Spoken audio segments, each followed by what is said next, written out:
occasions with a champion like Rumble will be opting for the Ignite as opposed for the teleport. You'd want to try and get a solo kill nice and early, really keep that Camille at bay, and for once shut this champion down from all those annoying split pushing shenanigans. At least you've got one lane to then try and rely upon, because I'm sure a lot of us are going to be keeping our eyes very much peeled in this mid lane to see how this one all plays out too. Yeah, I'm very curious to see how this Nefuria works in the match. I think it's just a lot of farming scheming. I don't think the champion has access to a lot of kill pressure in the early game, but you know, when you do base and you find that first Dirk, you get towards the level 6 point where you can finally use your W to be aggressive in your matchup. Corki doesn't really have that same, you know, instant burst trading power that Nefuria will. And, you know, thanks to the amount of utility this champion has and being able to scale up pretty safely, you know, we think of a lot of assassins as being like, oh, you have to trade so much health in the early game to be able to get the CS, be able to, you know, get towards your power spike level 6. But Nefuria, thankfully, one of those champs who can sit back and scale pretty safely.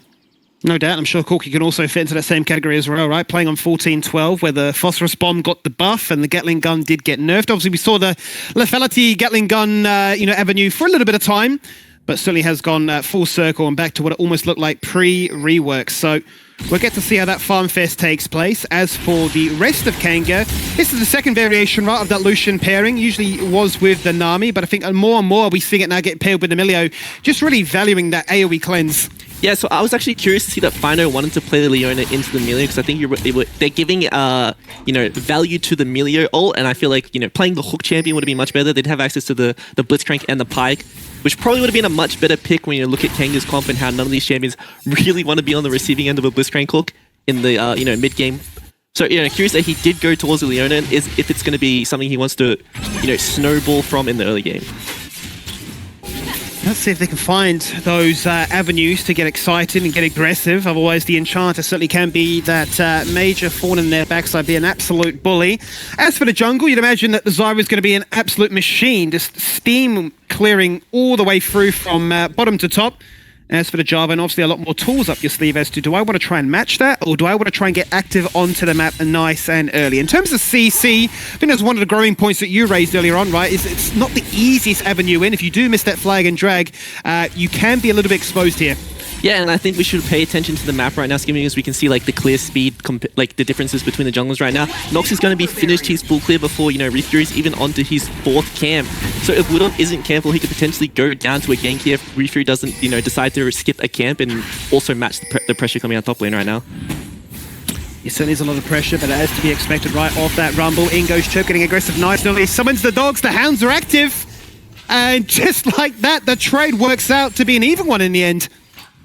Yeah, so, you know, it doesn't land the Q2, which is what the majority of the damage from the Furious kit comes from. You land that second Q after the first one, which means you get the bleed, which is a lot of the damage from the kit. Still wins out in the trade without landing that, though. So, you know, Nefuria has a lot of power in the laning phase in the early game, especially against Corki. You know, Corki is very good at dealing damage without receiving it back in tandem. But, you know, in these straight up, you know, trades, he doesn't really have the same power that an assassin would have in the early game. He certainly does. He's going to be looking to try and get himself that early purchase.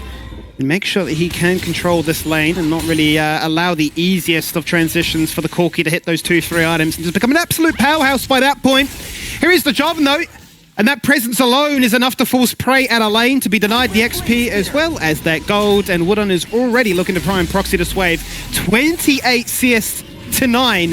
It's not a pretty sight up here. Yeah, so we see Nox decide to go for the recall instead of assisting his top lane. This is, you know, the classic debut. You get yourself in a really bad matchup. You get played away from. You don't really get the ability to do anything. He isn't going for the recall though, and he is staying around. Nox playing out of vision, really waiting for these chickens to respawn so he has something to do. And this is one of the problems with, you know, these mages, is you clear the jungle so fast that you don't really have anything to do, as he does show on vision.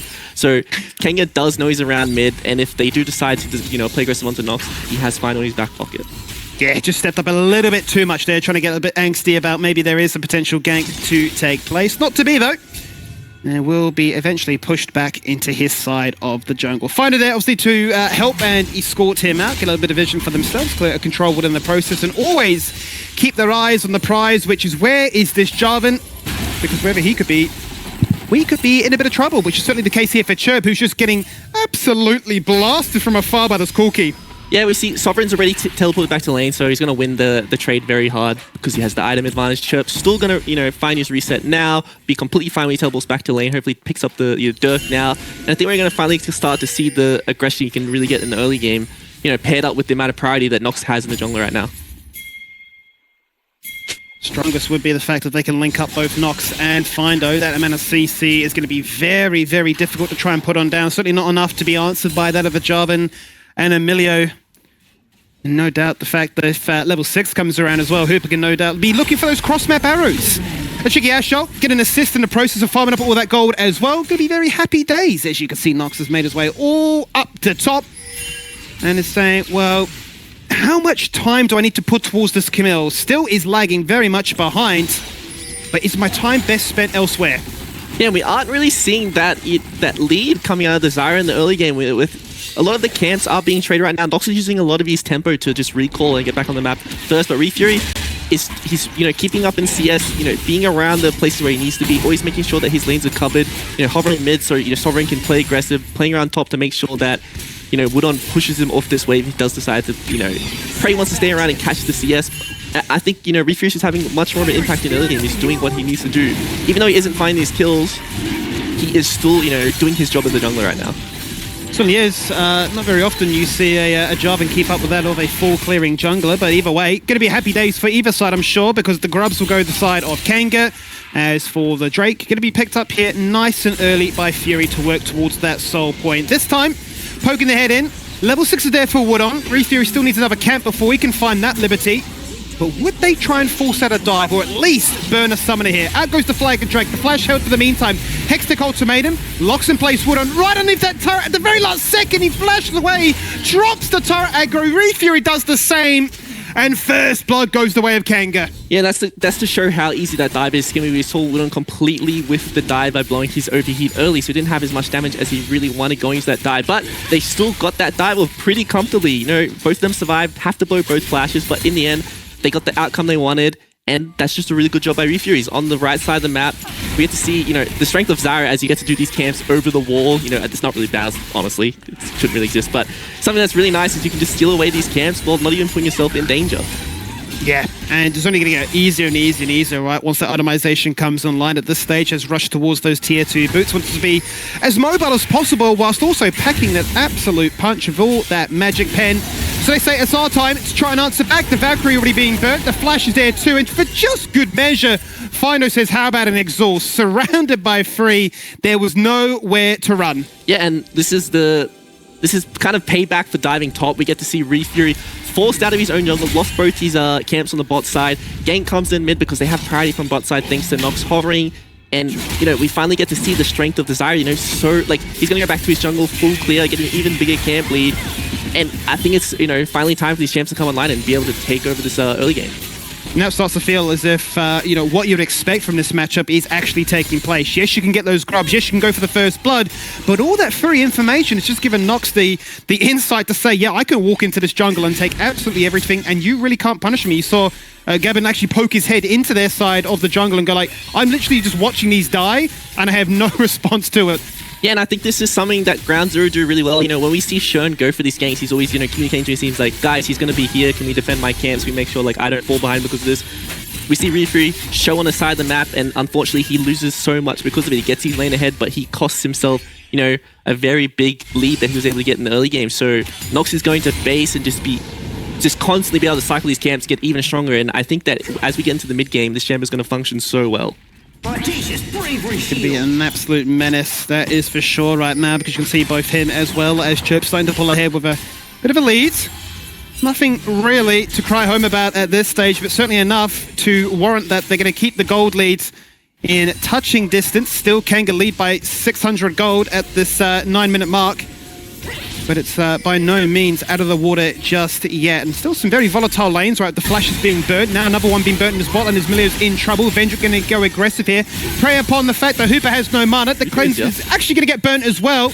But now that they see the Jarvan, you've got to burn the flash. The Cataclysm to follow. And that is why the Ashe doesn't really like this game, because he cannot escape. And the bait was fantastic because Vendrick ends up with a double. Demacia is greater than Freljord, Skimmy. You can't outplay the Cataclysm, especially as these are mobile champions. When you lose the flash, you're just a sitting duck. And, I think the worst possible outcome there is the fact that Hooper died and committed the flash, which means that ReFury, when that ult comes back up, he can repeat and do the same thing to that bot lane. Certainly can. It doesn't really have any lack of options, right? It could be in the bot lane again. You could actually poke your head into top once more with that flash still being down. I mean, originally the starts with what you'd imagine is just, an ult onto Gabin's head, a cleanse of that one, and just say, run, run, run, buy time, our jungler's on his way. And this is one of the classic outcomes in, in solo queue and competitive play scheme is when your jungler shows on one side of the map and you trade aggressively on the other, you always have to think about the fact that their jungler is going to be here and you can get ganked, you can get traded on, and that was the case here. Certainly was the case. It's going to really help sure that the Lucian finds a bit of mid-game power. Already has the bounty, the only champion bounty in the game with a 2-0 scoreline. Essence Reaver secured nice and early, as well as that magical footwear. So certainly in a point of power, as Fury are going to group up as 4 to deny KNG claiming all 6 of those Void Grubs. Give them some turret pushing power as well. And make sure that with the assistance of all those Zyra plants, very easy to acquire. Yeah, proactive lane swap coming out of Fury here. We do see the ult come out. Gavin doesn't have flash and he might go down.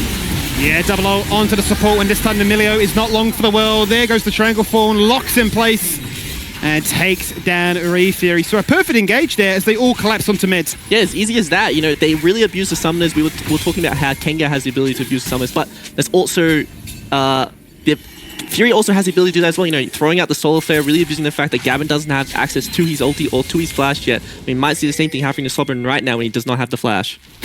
In a little bit of trouble right now. The Valkyrie gets burnt nice and early, but the Zenith Blade is always going to follow. Finder's going to tank up this for as long as he can. Sovereign tries to answer back, but the body blocking by Hooper is superb. And in back-to-back skirmishes, Fury just win.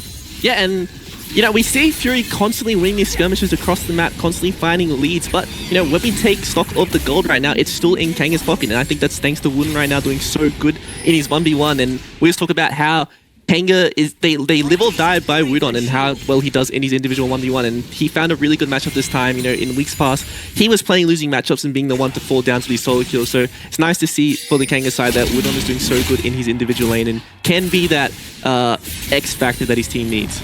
Certainly can be the X factor, and even despite being up by 40 CS, isn't the most fed member in this game. As you can see there, Vendrick as well as Hooper. The 2 Eddie carries certainly do reign supreme, and no doubt will be aiming to be the stars of this show. Findo with a nice rotate up to the top lane here, anticipating that potential gank or even just a 1v1 were to take place. And as you saw there for a glimpse, Nox still being that pest, really making sure that if Fury reveals himself, that vision, that knowledge is passed on, and Nox can just literally do a bit of a world tour and take everything that the map has. Yeah, and we get to see this, you know, Nox being like, all right, I'm going to go steal his camps. He has to respond on this side of the map. Can you guys cover it? We see Finder doing a really good job to make sure that his top laner doesn't get dove there, getting in some vision, and really following Fury around the map because he doesn't need to really be in bot lane necessarily. Hooper's not under much threat against the Enchanter coming out of Gavin, and he isn't too worried about getting dove. He can catch that wave, get himself some solo experience, and really scale up and become the strong hyper carry. So there's going to be a battle of who can scale up quicker, it seems, at this stage, right between these AD carries. Between these mid laners as well, you talk about the relevance of an assassin-style champion. You want to be on the strong front foot, and certainly that is the case right now here for Chirp, debuting a brand new champion, not only in the LCO, but even internationally. If this does well, it certainly does look to try and pad those stats and put you on the map. 1-0-2 right now. Out goes Fino, literally flashing to gain distance with that solar flare. It is perfect, because I do secure a second in the mid lane. Yeah, as easy as that, Skimmy. And I just had a little look. I didn't really get to see the ERL regions, but I think this is the world's first Neferi game, so really excited to see if this does become, you know, a pick to play into the AD carries in mid, because they are so squishy. They can't really, you know, itemize these defense times. You would think of like, you know, Corkins if you're starting a matchup. You can go for the tabbies in the early game, but unfortunately you can't really do that to assassins. It doesn't really save you from, you know, getting blown up. Certainly doesn't. Scary times then for Sovereign. 0-3 pushed further and further behind.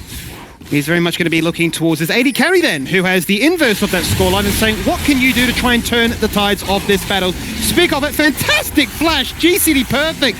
Dodging out of that cataclysm, he barrels back in, he's summoned the dogs. They have most certainly been let out. Nox with a flash forward, full combo, dropped on his jungle counterpart and takes him down for the first time this game. The dogs keep getting summoned in mid lane, locking in place Gavin as well as Sovereign.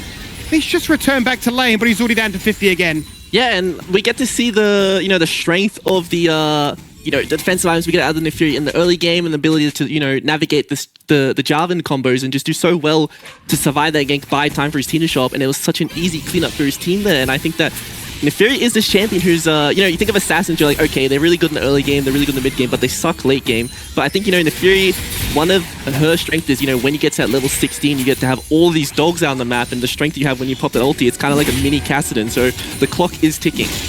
It certainly is, yeah, as you say, it just empowers you so much with the shield, the bonus attack damage. Also a cheeky little buff to that, range as well to try and space those autos as cleanly as you can. Well, there's the link-up that we're quite excited for, right? The link-up between Findo and Nox. These two in tandem have so much CC and damage combined and are really looking to try and alleviate the pressure that Prey has been under. In this 1v1, he has been suffering, down by 50 before that gank came on through. And unfortunately for Kenga, just a little bit too late to respond. Yeah, and that might seal the top lane matchup scheme. We look at the CS lead, but we look at the items in the inventory, and they're pretty similar. And I think I would give the edge to Prey. He is playing the duelist. He does have the Triforce, and in the individual 1v1, he's going to be doing very well. And as the game, goes on and he gets more items, it's going to become even more one-sided for him. So I think that, we look at Fury and Kenga and how this mid-game is going to function. They have two winning side lanes, which is so important for how this game is going to function, because Kenga doesn't have engage tools. And we get to see the TP coming out of Chirp right now. What is this going to look like, Skimmy? Well, let's see. He's going to call the pack and say, my target is the AD carry. I must get that bounty. That Lucian is dead. He burns literally everything with the assistance of Gavin there to help him out. So they'll just simply turn their attention and say, I'll kill your support first. Nox says, don't worry, I've got this. They'll take what they came for. And now, Tally, it looks like the icing on the cake. All those woes in the early game, completely forgotten about. Yeah, and this is a really nice, new look for Fury. We always talk about, will Chirp play the AD champs? Is he going to keep playing these mages? Double mages just don't really work, but we get to see him on the AD Assassin doing so well in his lane, and this TP was so nice. Really abusing the fact that there's no Kenga members here, that they can really help him out, and they're really abusing the summons. I think really nice sorry balls coming out of Nox, which means that he gets the execution onto Vendrick, and he really cuts off the escape path for Gavin there. Yeah, just so annoying though, isn't it? The ability to try and isolate the key target and just pounce towards them, get that stickiness, and make sure that even if you are Evolution with all this mobility, you're not running away, which could also be said for Wood on here. Locked once again in a CC combo as they give themselves that thumbs up emote and say, Prey, look mate, we've bailed you out again. And now you have a really nice KDA sitting at 3-1 and 3. The Triforce is complete, working your way towards that Ravenous Hydra. And like you mentioned, I think this really does turn the tide of that matchup. Yeah, and I think that Findo is our silent MVP this game. He's been everywhere. He's really finding his kills for his team. He's really punishing the side lane. He's getting kills onto Sovereign to make sure Chirp snowballs. He is, with Nox all the time to make sure that he's covering the camps while also allowing him to invade and feel a bit safer, dropping all this vision for him. So I think he's having a really, really good performance on this melee support paired with the AP jungler. But let's see what else they can find amongst us all, because even before that fight broke out, it was the case of Fury having Hooper as well as Chirp pushing two lanes, getting two turrets for Kenga just to respond back with the Herald top lane and say, that looks good enough for us on this occasion. Once again, no, Chirp's found his target. Out comes the Ash shot. The target it's landed on has been Emilio, so you can't cleanse if you're the one that has to hit that button. Dies once more. And with the Baron only a minute and a half away, this is Fury really upping their pressure and commanding control of this mid lane too. Yeah, they just have so many tools to be aggressive here, but Nox does go down scheming. This fight might extend.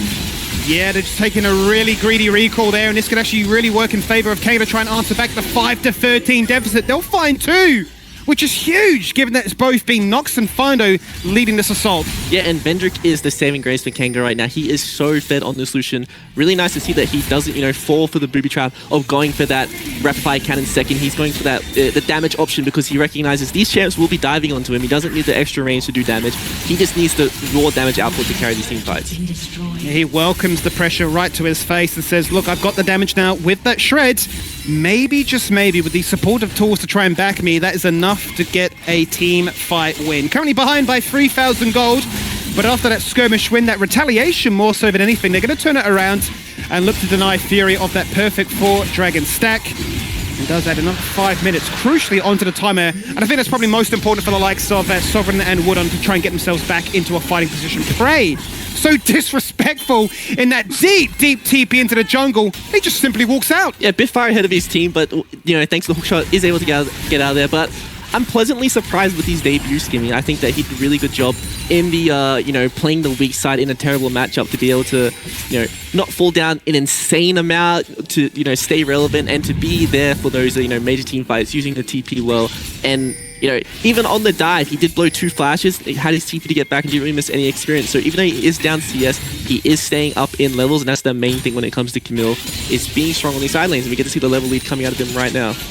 As you say, 1 level lead in favor of Prey right now. And there's something about Camille and Oceania, man. I don't understand it. Everybody that seems to play it, they're just cracked. Doesn't matter what the matchup is. Doesn't matter how the game state goes against them. Even if you are first-blooded, you still find a way to become relevant. Well, check out the replay once again, because this was that really elongated fight. Yeah, really nice arrow by Hooper onto the Emilio, which means that he can't use the cleanse to save his teammates. But, you know, we get to see we don't get caught out, but does an insane amount of damage. But I think this was the major mistake from Fury. You know, they still have vision on these members, and they're playing these really aggressive recalls, and just a really nice job from KNG to find these kills on the exit, you know, and do a good job. But will they find out more members? No skidding, they don't. Very close though. I always get a little bit like, wait a minute. But not on this occasion. Saved by the recall. 20 minutes into this one then, and the battle does become a case of, okay, who goes towards this Baron? Because I'd imagine that both teams, obviously you talk about Fury having incredible Baron speed, but on the flip side, I don't think KNG's is the worst. Yeah, it's absolutely not the worst. Double AD carry is always going to do a insane amount of damage to the Baron, but they have to keep track of it because they have to worry about Nox, you know, being able to absolutely one-shot this objective if they're off the map for too long. Does seem a case, though, that Fury are very much keen on always pushing out those side lanes, making sure that if KNG do group up as 5, they get punished even more. If they then split, you know, away to attend to those side lanes, the Baron becomes a freebie. So it certainly seems like Fury are still on the front foot, forcing KNG to respond reactively. As we look towards the mid lane and see that it's going to be held by Hooper and Fono for the meantime, but further and further ahead does become Chirp, and you can see that Sovereign is still suffering in this 1v1. Yeah, he's still suffering in the 1v1, but like he does have some items to his name. He isn't, you know, in such a terrible spot. Hopefully he picks up that Infinity Edge soon, so he does have that DPS output that he needs to be able to do. But, you know, looking at the Fury side, they're not insanely tanky skimmy, so even if he does fall behind, he's not going to be doing 0 damage. You know, he will be outputting a decent amount of damage. Not the same as Vendrick, though, because he is extremely strong, and I think that's the main thing that KNG need to really focus on right now. But let's see what their invitation back into this game truly will be. As we mentioned before, it's not the biggest gold lead against them, but they do have some very positive points still to talk about. You mentioned earlier that it is the Vendrick show, and you can understand why, because it's literally a case of Chirp finds him on the mid lane. You think you're safe. It's not to be the case, though. The Soliflare goes out. It doesn't stun, just a slow on this occasion, but with the support of Emilio and that Breath of Life thereafter, he can dodge out those pesky Zyra roots. That will dissuade the Baron Rush at the very least. But everybody's clumped up in mid again. Yeah, that's a lot of Fury ults going on cooldown. So I think, you know, KNG feel a bit more confident, step up here. Vendrick's entire ulti was absorbed there by all the dog skimmy. So I think that's, you know, that's a really underrated thing about the, you know, the Fury. But we see this teamfight start right now. They don't have the ults. Here we go, Kendrick Lamar getting aggressive on this one. Looking to try and drop a bit of a diss track in this game. So then Prey jumps in. He's had enough of it, locks them in place with the Hextech ultimatum, realizes that his team is dying around him. Rifu went on a bit of a reckless mission, 1v9, jumped in, took down the dog, put him to rest finally, as he's now 5-1-6, and a blast cone may have saved Gavin for a second, but not in the end. It won't be an ace, but it will be enough to then potentially run it back to Baron. Yeah, unfortunately, Vendrick Lamar falls at the end there. Skimmy Hooper really good at abusing the fact that they have no cooldowns, flashing forward and just gunning down all the members from KNG. They didn't really need the ults, I guess. They just played that so well thanks to their gold lead, and they have so much Baron damage here. I don't think Sovereign can do anything. Well, Sovereign, you say you tried, but unfortunately for them, it was an Ash ult straight to the head and really was a bit of a bye-bye. Yeah, really nice engage by Findo here, finding Vendrick, which means he's committing the flash and the cleanse straight away. Can't really find access to do more damage in this fight here because he has to worry about all the tools coming out of the members. Just a really good job of cycling the re-engage, disengage. Fury finds a really nice trade kill, finds the shutdown, but once again, Hooper knows there's no cooldowns, knows there's no one who can really punish him right now, and flashes forward and finds the execution. Yeah, just so confident, wasn't he? Knowing that everything that could really threaten him has... Also, you're already very happy about where Prey's position is in this one. Nox is a warlord with the Leandries and the Rylai. He's obviously building towards some Magic Pen as well, so already hitting like a truck, and is going to add to that even more so, because where is the magic resistance on the side of KNG? It's, you know, not to be found. There's more interest towards these Ninja Tebbies. Yeah, this is the problem with these, you know, strong solo AP camps. You can't itemize magic resist, because if you do, you have to worry about Chirp, you have to worry about Hoop, you have to worry about Prey, and there's so much, you know, threats coming out of them as we see the flank coming out of Fury. Unbelievable there. Game1 tried to step up for a second, just lights out, instantly destroyed. Another kill found very quickly as the bush gank proves to be ultimately so successful. That flag and drag away to safety, not to be found, and Sovereign finds himself in yet a very familiar position. He's got to defend this base on his own, and that split push that Prey was looking for, forget about it. Straight through the mid lane. And do they tease it, hitting the Nexus itself? Yeah, and this is like a, hashtag pack walk skinny. There's so many dogs on the side of Fury there. They have to worry about, Chirp as a member in isolation, but you have to worry about all his dogs that he has, with him doing so much damage. And I just don't think KNG has the tools to be able to defend this push right now. They can't do much. They're going to try and look at Chirp for a second. They can just leap across the Nexus, take it down in a swift heartbeat, and at 25 minutes, put the game to rest. A bit of a smile on his face. He mentioned, look, I've got something new up my sleeve. You wait and see what this was. I'm sure many people out there were thinking, could it be a Yone? Could it be a set? Could it be something else slightly unconventional? But I don't think anybody quite expected to see Neferi. Yeah, what a performance from Fury. Really nice to see this new identity. But, going into game 2, if this champ is banned, do they have, more tools in the toolbox? Is it just going to be a one trick, oh, we're back to mages, Neferi's been removed? What's it going to look like in the second game, Skimmy? I can't wait.